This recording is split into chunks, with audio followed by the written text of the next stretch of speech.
Vladimir மின்ஸ்கி. இவர் யாருன்னா, உக்ரைனுக்கு பேச்சுவார்த்தைக்காக போயிருந்தார் இல்லையா? ரஷ்யா சார்பா. ஸோ அந்த டீமோட ஹெட். ஸோ இவர் தரப்புல இருந்து பேட்டிகள் வந்து பார்த்தீங்கன்னா குடுக்கப்பட்டிருந்தது. ஸோ அதுல ஒரு விஷயம் தெளிவா சொல்லியிருந்தாங்க. பல எம்பசிஸ் வந்து ரஷ்யால இருக்கு. பல நாட்டோட எம்பசிஸ். ஸோ அதுல இருக்கக்கூடிய மேக்ஸிமம் எம்பசிஸ், யூரோப்பியன் எம்பசிஸ்லாம் வந்து பார்த்தீங்கன்னா, ரஷ்ய மொழிய கத்துக்கிட்டு இருக்காங்க. தெரியும் உங்களுக்கு ரஷ்ய மொழி தெரியும். ரஷ்யாவோட கல்ச்சர் என்னங்கிறது தெரியும். ஸோ அவங்க இந்த கல்ச்சர பத்தி தெளிவா புரிஞ்சிருப்பாங்கன்னு நெனைக்கிறேன். ஸோ எங்க கல்ச்சர்ல இருக்கக்கூடிய ஒரு விஷயம் என்ன அப்டின்னா, அதாவது ரஷ்யாவோட வரலாறு படிக்கிறவங்களுக்கு தெரியும். ஒரு விஷயம், ரஷ்யா கிட்டருந்து எதையும் திருடணும், இல்ல ஏமாத்தணும், இல்ல துரோகம் பண்ணணும்லாம் நெனைக்கக்கூடாது. டைம் பாஸ் ஆகலாம். அதாவது காலங்கள் போலாம். அப்படி நெனைச்சு ஒரு விஷயங்கள் செய்றாங்க அப்டின்னா, காலங்கள் போலாம். ஆனா திரும்பவும் ரஷ்யன்ஸ் அவங்க எத இழந்தாங்களோ, அதை மீட்டெடுக்கிறதுக்காக திரும்ப வருவாங்க. அது அவங்களுக்கு நல்லா தெரியும், புரிஞ்சிருக்கும். இருந்துமே அவங்க செய்றாங்க தான். அப்படிங்கிறது போல அவர் வரலாற வந்து பார்த்தீங்கன்னா சொல்லியிருந்தார். ஸோ அதுக்கப்புறம் வந்து பார்த்தீங்கன்னா பேச்சுவார்த்தை. இந்த பேச்சுவார்த்தை சுமூகமா போகல அப்படின்னாலும், பிரிசனர் எக்ஸ்சேஞ்ச் இதுக்கப்புறம் தொடர்ந்து பேசிக்குவோம் அப்படிங்கிறது ஒரு ரொம்ப நல்ல முடிவு. 2வது வந்து பார்த்தீங்கன்னா, உக்ரைன் தரப்புலருந்து ரஷ்ய அதிபரோட விளாடிமிர் புட்டின் அவர்களோட, எங்களோட அதிபர் ஜெலன்ஸ்கி அவர்கள் நேருக்கு நேர் பேசணும். அப்படிங்கிற ஒரு ரெக்வெஸ்ட் வச்சிருந்துருக்காங்க. அதுக்கு வந்து பார்த்தீங்கன்னா, நாங்க நோட் பண்ணியிருக்கோம் அப்படிங்கிற சொல்லியிருக்கிறாங்க. 2வது சீஸ்ஃபயர். சீஸ்ஃபயர் போடணும் அப்படின்னா 4 ஒப்லாஸ்ட் இருந்து வெளிய போடணும். அந்த டெர்ம்ஸ் என்ன பேசியிருக்கிறாங்க, என்ன ஏதுங்கிறது யாரும் கிளாரிட்டியா சொல்ல போறதில்ல. ஆனா, அரசல் புரசல்களா கசியக்கூடிய தகவல்கள் என்ன அப்படின்னா, நல்லா மிரட்டியிருக்காங்க ரஷ்யா அப்படிங்கிறது போல வந்து பார்த்தீங்கன்னா சொல்லப்பட்டுட்டு வருது. ஏன் அப்படின்னா, அதாவது சிரிச்சுட்டு கேஷுவலா பேசுற மாரி தான். அ உங்களால எத்தன நாளைக்கு போர் செஞ்சிட முடியும்? சும்மா ரஷ்ய தரப்புலருந்து வந்து பார்த்தீங்கன்னா, எவ்வளோ நாளைக்கு இதே போல போர் செய்யலாம்னு நெனைக்கிறீங்க? உங்களால எவ்வளோ நாளைக்கு முடிஞ்சிரும்? இன்னொரு 1 வருஷம், 2 வருஷம், 3 வருஷம், 4 வருஷம் செஞ்சுருவீங்களா? இதே போல தான் ஸ்வீடன் எம்பையர், ஸ்வீடிஷ் எம்பையர்ன்னு ஒண்ணு இருந்துச்சு. நல்லா ஸ்ட்ராங்கான எம்பையரா தான் இருந்துச்சு. பிரிட்டனு, பிரான்சு, துருக்கி இவங்கலாம் சேர்ந்து திரும்பி ரஷ்யாக்கு எகெயின்ஸ்டா ஒரு பிளாட் பண்ணலான்னு 17ஆம் நூற்றாண்டுல வந்து பார்த்தீங்கன்னா, ஒரு போர் ஆரம்பிச்சது. அந்த போர்ல 21 வருஷம் நாங்க சண்டை புடிச்சோம். எங்களுக்கு எது தேவைன்னு நாங்க நெனைக்கிறோமோ, எத்தன வருஷம் ஆனாலும் நாங்க சண்டை புடிப்போம் அப்படிங்கிறது வந்து பார்த்தீங்கன்னா, ரஷ்ய தரப்புலருந்து எடுத்து புரிய வச்சிருக்காங்க உக்ரைனுக்கு அப்படின்னு சொல்லப்பட்டு வருது. அதுக்கப்புறம் வந்து பார்த்தீங்கன்னா, பிரிட்டன் கட்சி மாறி இருக்கிற இதெல்லாம் பார்க்க முடியும். அந்த நீங்க இத எடுத்து பார்த்தீங்கன்னா, இந்த போர்ல என்னென்ன நடந்ததுன்னு சொல்லிட்டு. இப்ப கூடிய விரைவுல யூரோப்பியன் யூனியன் கட்சி மாறினாலும் ஆச்சரியப்படுறதுக்கு இல்ல. அதுக்கப்புறம் பல போர்கள் இருக்கு. மேபி உக்ரைன் அந்த ஸ்வீடன் எம்பையரோட போர பார்க்காம மத்த போர்கள்லாம் பார்க்குறாங்களோ என்னமோ தெரியல.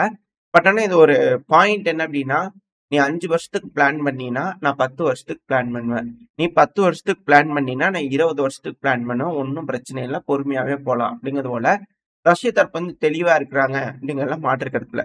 அதாவது இந்த போர பொறுத்தவரைக்கும் ஜெயிச்சுட்டாங்களா ரஷ்யா அப்படின்னு கேட்டீங்கன்னா, இந்த போர் ஆரம்பிச்ச ஒரு சில நாட்கள், குறிப்பா சொல்லணும்னா ஒரு 5, 10 நாட்கள்லயே இந்த பிரச்சனை முடிஞ்சிடுச்சு. ரஷ்யா என்ன இலக்கு அடையணும்னு நெனைச்சாங்களோ, அத அடைஞ்சுட்டாங்க. இப்ப வரைக்கும் ஃப்ரண்ட் லைன் எடுத்து பார்த்தீங்கன்னா, அதுதான்.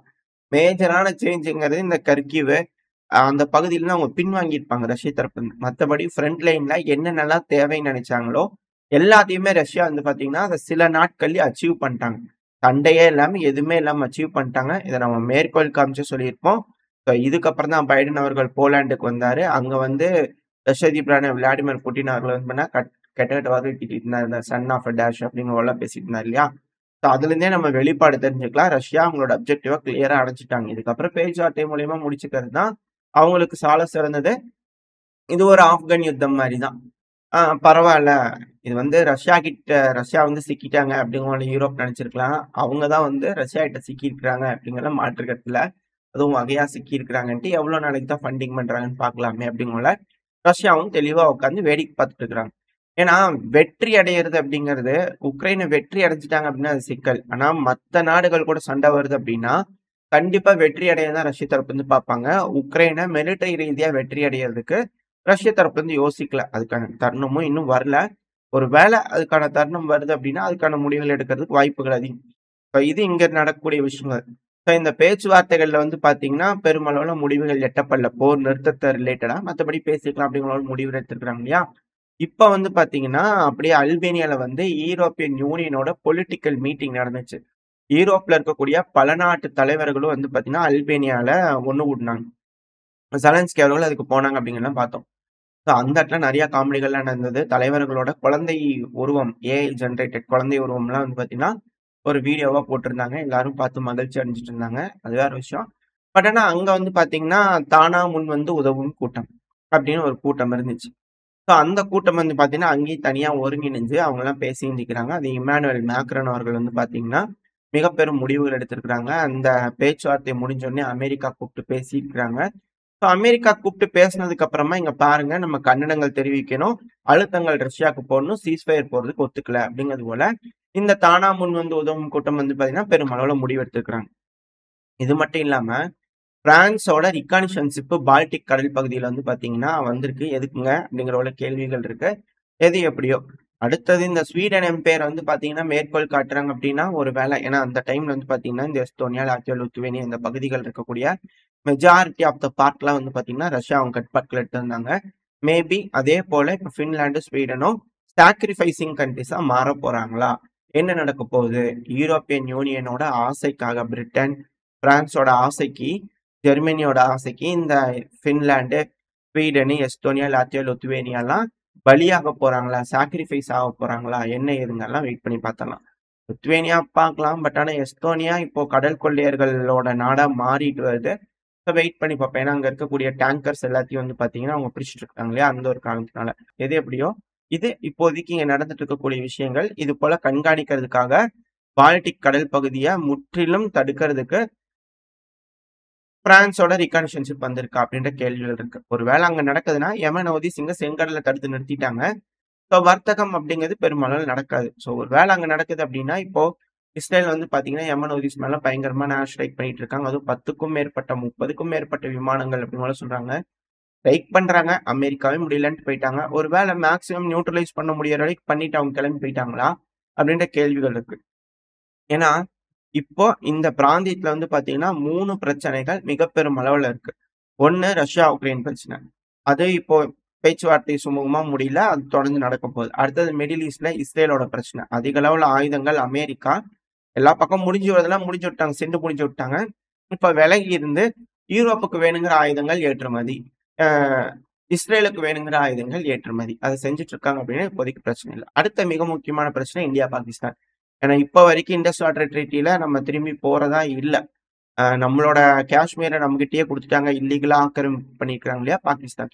ஸோ அந்த பகுதிகள நம்மகிட்ட குடுத்துட்டாங்க அப்படின்னா, மேபி பேச்சுவார்த்தை போறதுக்கு வாய்ப்புகள் இருக்கு. அப்படி இல்ல அப்படின்னா, அமெரிக்கா என்ன பாகிஸ்தானுக்கு அதிக அளவுல ஆயுதங்கள் குடுப்பாங்களா? அப்படின்னு கேள்விகள் இருக்கு. ஆனா இந்த சமயத்துல பாகிஸ்தான் அ அதிநவீனமயமான விமானம் சைனாவோட 5த் ஜெனரேஷன் விமானம் வந்து பார்த்தீங்கன்னா, வாங்கி வைக்கிறாங்களாமா. சரி ஓகே. அது ஒரு செய்திகளா வந்தது. சைனா குடுக்குறாங்களா என்ன ஏதுங்கிறதெல்லாம் வெயிட் பண்ணி பார்த்தரலாம். ஆனா இப்போதைக்கு பிரச்சனைங்கிறது இந்த 3 பிராந்தியத்துல இருக்கு. இந்த 3 பகுதிகள்ல இருக்கு அப்படிங்கிற மாற்று கருத்து இல்ல. ஸோ மிடில் ஈஸ்ட்ல வந்து பார்த்தீங்கன்னா, இஸ்ரேல் இப்போ ஃபுல் ஸ்கேல் இன்வேஷன் வந்து பார்த்தீங்கன்னா, காசாவோட வடக்கு பகுதியில மிக பெரும் அளவுல தாக்குதல ஆரம்பிச்சுட்டாங்க அப்படிங்கிற போல செய்திகள் வந்துட்டு இருந்தது. ஆப்பரேஷன் சாரியாட்ன்னு சொல்லிட்டு வந்து பார்த்தீங்கன்னா, லான்ச் பண்ணிக்கிறாங்க. ஸோ மிக பெரும் அளவுல அஃபென்சிவ் ஆப்பரேஷன் பண்ணும்போது, இப்ப என்ன நடக்க போகுது அப்படின்ற கேள்விகள் இருக்கு. இப்போ ட்ரம்ப் அவர்கள் தரப்புலருந்து ஒரு செய்தி வந்திருந்தது.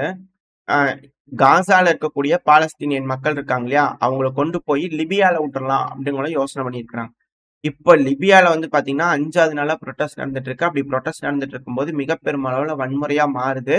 இப்ப வரைக்கும் மொத்தம் 11 மினிஸ்டர்ஸ் ரிசைன் பண்ணிட்டாங்க அப்படிங்கிற போல தகவல்கள் வந்துகிட்டு இருக்கு. அடுத்தடுத்து மினிஸ்டர்ஸ் ரிசைன் பண்றாங்க அப்படிங்கிறது போல. அதாவது நம்ம ஆல்ரெடி பார்த்ததுதான் வெஸ்டர்ன் லிபியா. இந்த ட்ரிப்போலி இருக்கு இல்லையா? கேபிட்டலா கொண்ட வெஸ்டர்ன் லிபியால தான் ஆட்சி கவிழ்ப்பு நடக்குது. ஒருவேளை முழுமையா நடந்து முடிஞ்சிருச்சு அப்படிங்கும்போது, லிபியாங்கிறது இந்த கடாஃபி எரா இருக்கும் இல்லையா? ஸோ அது போல யூனிஃபை ஆக ஆரம்பிச்சிருமா அப்படின்ற கேள்விகள். ஏன்னா இப்ப வரைக்கும் நிறைய இனக்குழுக்கள் இருக்காங்க. இப்போதைக்கு ரஷ்யாவோட ஃபுல் கான்சன்ட்ரேஷனும் லிபியால இருக்கு. ஸோ வெயிட் பண்ணி பார்ப்போம். என்ன மாதிரியான முடிவுகள் வரப்போகுதுன்னு சொல்லிட்டு. ஒருவேளை அப்படி நடந்துச்சு அப்படின்னா, ஆப்பிரிக்காவோட மிக பெரும்பான்மையான பகுதி ரஷ்யாவோட ஸ்பியர் ஆஃப் இன்ஃப்ளூயன்ஸ்குள்ள வந்துரும். இது மிக முக்கியமான ஒரு மாற்றம் ஜியோ பாலிடிக்ஸ்ல ஈரோப்போட பவர் பேலன்ஸ் வந்து பாத்தீங்கன்னா போயிருச்சு.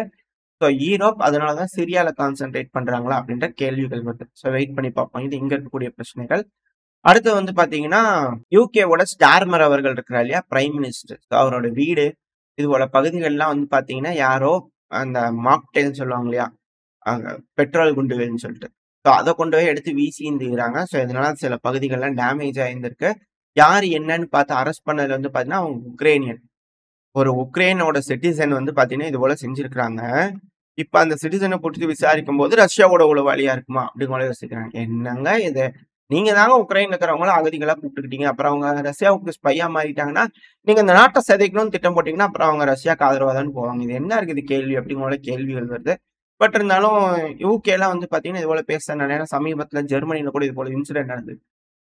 ஸோ இது போல வச்சு பார்க்கும்போது, உக்ரைனியன்ஸ்க்கு வந்து அழுத்தங்கள் குடுக்குறாங்களா? உக்ரைனியன் மக்கள திரும்பவும் உக்ரைனுக்கே அனுப்புறதுக்கான வேலைகள்ல யூரோப்பியன் யூனியன் இறங்குறாங்களா? ஏன்னா ஆள் பற்றாக்குறை இருக்கு இல்லையா? ஸோ இது போல ஏதோ ஒரு குற்றச்சாட்டுகள் சொல்லி அனுப்பணுன்றதுக்காக இது போல யோசிச்சு ஏதாவது செய்றாங்களா? என்ன ஏதுன்னு தெரியல. வெயிட் பண்ணி பார்க்கலாம். அடுத்தது இந்த பிரிசனர் எக்ஸ்சேஞ்ச் சொல்லியிருந்தோம் இல்லையா?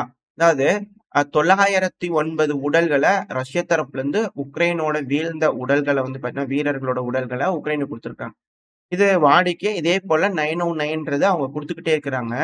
இந்த தடவ குடுத்ததுல வந்து பார்த்தீங்கன்னா, மொத்தம் 34 உடல்கள் வந்து பார்த்தீங்கன்னா, ரஷ்யா வீரர்களோட வீழ்ந்த உடல்கள உக்ரைன் வந்து ரிட்டர்ன் குடுத்துருக்காங்க. மக்கள் மனசுல பதிவு வைக்கணுன்றதுக்கு இது செய்றாங்க. இந்த 919ங்கிறது இந்த ஒரு தடவ இல்ல. இதுக்கு முன்னாடி நடந்தது வந்து பார்த்தீங்கன்னா, ஆ ஏப் மார்ச் 28ஆம் தேதி நடந்தது. அப்போ 919 குடுத்தாங்க. அதுக்கு 43 உடல்கள். ரஷ்யாவோட வீழ்ந்த உடல்கள குடுத்திருந்தாங்க. ஏப்ரல் 18 இது போல குடுத்திருந்தாங்க. அந்த டைம்ல 909 குடுத்திருந்தாங்க. அப்போ உக்ரைன் வந்து பார்த்தீங்கன்னா, 41 உடல்கள குடுத்திருந்தாங்க. ஸோ இது போல தொடர்ந்து இந்த 919ன்றது ரஷ்ய தரப்புலருந்து சேகரிச்சு, சேகரிச்சு உக்ரைன் கிட்ட குடுக்கும்போது, அவங்களால 50 உடல்கள் கூட சேர்த்த முடியல அப்படிங்கிறது தான் இதுல இருக்கக்கூடிய விஷயம். ஸோ 3 தடவ குடுத்துருக்காங்க. லேட்டஸ்ட்டா இருக்கிற 3 எடுத்து பார்த்தீங்கன்னாலே, மொத்தம் 3000. ஸோ 3000த்துக்கு வந்து பார்த்தீங்கன்னா, 150 உடல்கள் கூட ரஷ்யா வந்து குடுக்கல. ஆனா அவங்க கணக்கு சொல்றது வந்து பார்த்தீங்கன்னா, அங்க 15, 20 லட்சம் பேர் காணாம போயிட்டாங்கன்றாங்க. அப்போ உக்ரைன்ல எத்தன லட்சம் பேர் காணாம போயிருப்பாங்க அப்படிங்கிற போல கேள்விகள் வருது. ஸோ வெயிட் பண்ணி பார்ப்போம். இதுக்கான முடிவுகள் எப்படி வரப்போது? உக்ரைன் என்ன மாதிரியான முடிவுகள் எடுக்க போறாங்க? 2வது இந்த யூரோப்பியன் யூனியன் பொலிட்டிக்கல் மீட்டிங் நடந்ததுன்னு சொன்னோம் இல்லையா? அல்பேனியால. அல்பேனியால வந்து பார்த்தீங்கன்னா, அர்மேனியாவோட அதிபரான பெஷ்கியான் அவர்களும், அசர்பைஜானோட அதிபரான அலியேவ் அவர்களும் உட்கார்ந்து நேரடியா பேசியிருந்துக்கிறாங்க. அதாவது டென்ஸ்டான மீட்டிங் தான். ரஷ்யா அல்லாத இந்த இரு நாடுகளும் பேச்சுவார்த்தை செய்றாங்க அப்படின்னா, இப்ப யூரோப்ல அதிக அளவுல செஞ்சுகிட்டு இருக்காங்க. ஸோ சாயறாங்களா? அப்படிங்கிற போல கேள்விகள் வருது. ஏன்னா பவர் இம்பேலன்ஸ் ஆயிட்டு இருக்கு இல்லையா? ஸோ அதனால ஈராப்லாம் ஸ்ட்ரெங்தன் ஆகுறாங்களா? அப்படின்ற கேள்விகள் வருது. ஸோ வெயிட் பண்ணி பார்ப்போம். எல்லாரும் சொல்ற மாரி இந்த பிரச்சனை ஈஸ்ட் வெர்சஸ் வெஸ்ட்டா மாறிடுமா? அப்படின்ற கேள்விகள் வருது. வெயிட் பண்ணி பார்ப்போம். என்ன மாரியான முடிவுகள் உலக தலைவர்கள் எடுக்குறாங்கன்ட்டு, இதனால என்ன விளைவுகள் வரப்போகுதுன்றத பொறுத்து வந்து பார்த்துக்கலாம். ஓரளவுக்கான தகவல்கள இந்த பதிவுல பார்த்திருப்போம்னு நெனைக்கிறேன். இதோட இந்த பதிவு நான் முடிச்சுக்கலாம். இந்த பதிவு எப்படி இருந்துச்சு உங்களுக்கு பிடிச்சிருக்கா? பிடிச்சுனா லைக் பண்ணிட்டு உங்க ஃப்ரெண்ட்ஸ் கூட ஷேர் பண்ணிக்கோங்க. அது கூடவே மறக்காம இந்த பதிவு பத்தி உங்களோட கருத்துக்கள கமெண்ட் செக்ஷன்ல சொல்லுங்க. கூடவே நம்ம சேனல் இன்னும் சப்ஸ்கிரைப் பண்ணலாம். மறக்காம சப்ஸ்கிரைப் பண்ணிக்கோங்க.